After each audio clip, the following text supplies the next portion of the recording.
How's it going, everybody? Chris Card's back. 1984 Topps Progress Report Time, Autograph Progress Report Time, number 23.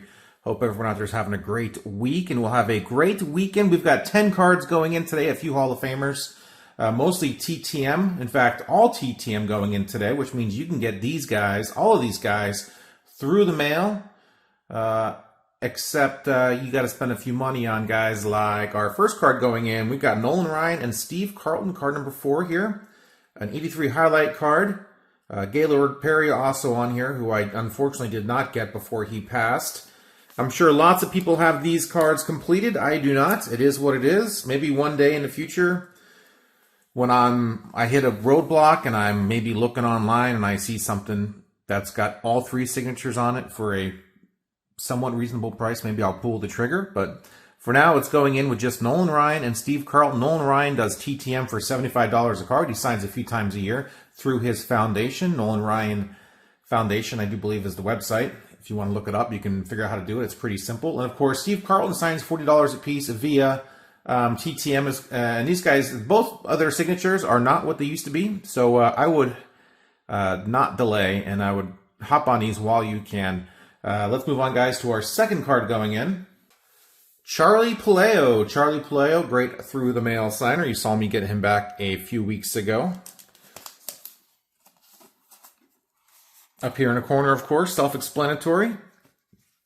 You can find TTMM, Through the Mail Monday. You can search for these guys. You can search Through the Mail Monday on eBay and on YouTube, and just put the number in there, and that video should come up in case you guys want to cross-reference these and get any of these guys yourselves, like Charlie Palaio here. Moving right along, we got Toby Hara on this page here, right over here in the corner. Toby Hara here signs a great TTM signer, right next to Alan Ramirez here. George Foster also signed on this page. Pete O'Brien going in next. Pete O'Brien with an inscription of his Major League Baseball debut, which, if I can read this right, looks like September 3rd, 1982. So a September call-up for Pete O'Brien landed him his first stint in the Major Leagues. There you guys go up here in the corner. Got a bingo out of this. We got Johnny Ray and George Hendrick here. Boom. Looks good. Got Doug Bear, Bo Diaz. Bo Diaz will be a tough one, although he was a pretty good signer until his death, and I do believe 1990. Eric Shaw, another guy that passed away at a young age. Going to be a difficult page to fill up, but I'm going to work on it. Walt Terrell here going in with another Major League Baseball debut inscription of September 18th, 1982. A little more legible than the last one. Of course, he's got a nice area to sign on as well. Another September call-up. Bobby Johnson. Bobby Johnson here with a dinged-up corner. That is fine. Right here in the middle, next to Don Meyer and Tom Hume. Chet Lemon, who is, I think he's unable to sign right now. I think he is in very poor health. Not that he was a very good signer to begin with there, but Bobby Johnson, nice to get that one done. Of course, Lloyd Mosby and Dave Steep completed up there for the batting and pitching leaders for the Blue Jays card. Very nice to get, very nice to see that. And once again, this page is filling up nicely. We've got Nolan Ryan and Steve Carlton, of course. Like Gaylord Perry, will not be able to get Tom Seaver on this card either. Put him next to, of course, Fergie and Steve, and of course Tom. Boy, Tom used to do card shows. Man, I wish I had all his cards I could get signed. Boy, that'd be sweet to have all these completed. But it is what it is. Although we do have a completed card down here. We've got Bert Campy, and we got Rod Carew, and we got Reggie Jackson. So. Awesome page. Like to see this as well. Got a few more out, it looks like. Bruce Sutter, Gene Garber, Tug McGraw, Bruce Sutter, of course. You guys talk about the Bobby Bonilla contract for the Mets. Look at Bruce Sutter's contract for the Braves. And, you know, the Braves don't get made fun as much as the Mets do. But, man, that was an atrocious contract they gave him. Gene Garber on that card as well. Tug McGraw, of course, not able to get him. And, yeah, you know what? Bobby Bonilla got the Mets. Who, if you do not know, I'm a fan of the Mets. You know, we got David Wright from that move. We were able to get Mike Hampton and basically lost Mike Hampton to the Colorado Rockies and got a pick in exchange for losing Mike Hampton and signed, drafted David Wright. So that's how that all fell into place for the Mets. Bobby Bonilla deal.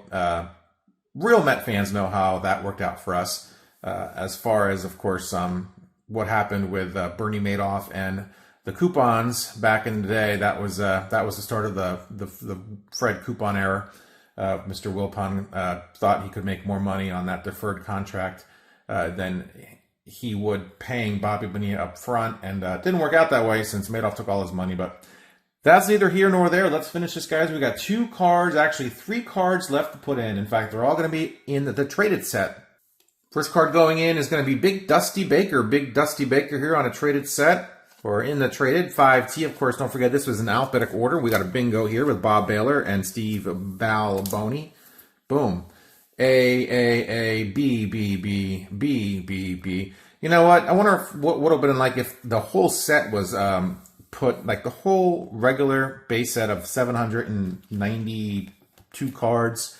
Wonder what that whole base set would look like if it was an alphabetical order. I think that'd be kind of cool, but they didn't do it that way. They did the traded set like that, though. I'm not sure what motivated them to do it, but pretty cool. We also have Willie Aikens and Fred Braining on this table. Dave Beard as well. In fact, Fred's on the next page.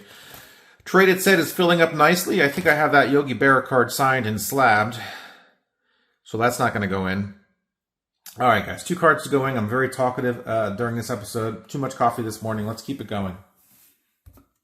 Art Howe going in as a Cardinal in the traded set. His base set had him in an Astros uniform, sweet Astros uniform. Willie Hernandez, Toby Harrah, also on this page. Got him separately, apparently. And yeah, there we go. Rich Hebner, Art Howe on this page. 1 more to go. And our final card going in, Gary Lucas. Gary Lucas gives us another little bingo here down the side. Mark Langston, Renee Latchman on this page as well. And there we go, guys. 1984 Topps Progress Report, up to 250 cards now. We went from $2,669 to $2,907. Our average card went up from $11.12 to $11.63, 51 cents it went up. So put in a few big hitters, both Nolan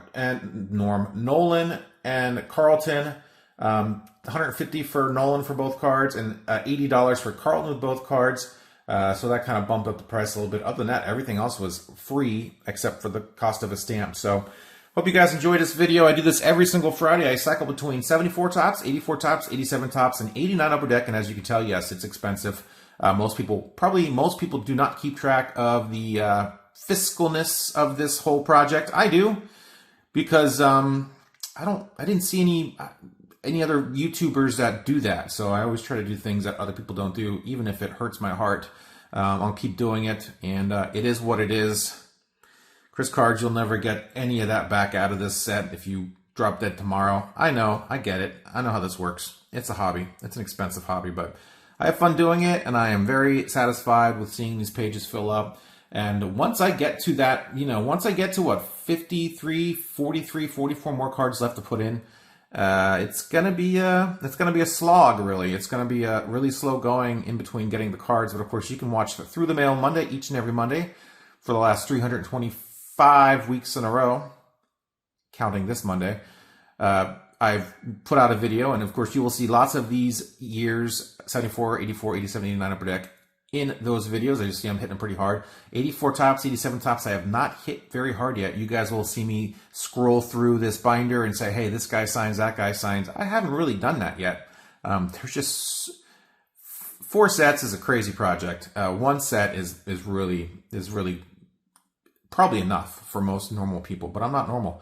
And I haven't really even hit this set that hard. So 74 tops, obviously I hit very hard because those players are much older. 84 tops, really, these guys are in their 60s and 70s as well. So feels like 84 wasn't that long ago. I mean, we know it was, but when we look back at the 70s, a 74 top set, that seems like a million years ago. But yeah, 84 tops is quite old as well. These players are certainly getting up there. So need to go through and hammer it just like I did with 84 tops. I did it with 89 upper deck. I actually went through the whole set. I have like a stack of 60, 70 cards ready to go, actually, to some guys that are maybe long shots. Maybe don't do private signings, but I'm going to send them out anyway, because I'm going to have to hit some long shots in order to complete these sets, or get them as completed as possible without, of course, turning to eBay and just buying cards offline. So, and of course, I've told you guys before, and you guys still ask me the questions, but I do like to source, quote unquote, source my own cards. I like to send off my own cards and get them back, have them linked to a Through the Mail Monday video or a private signing video.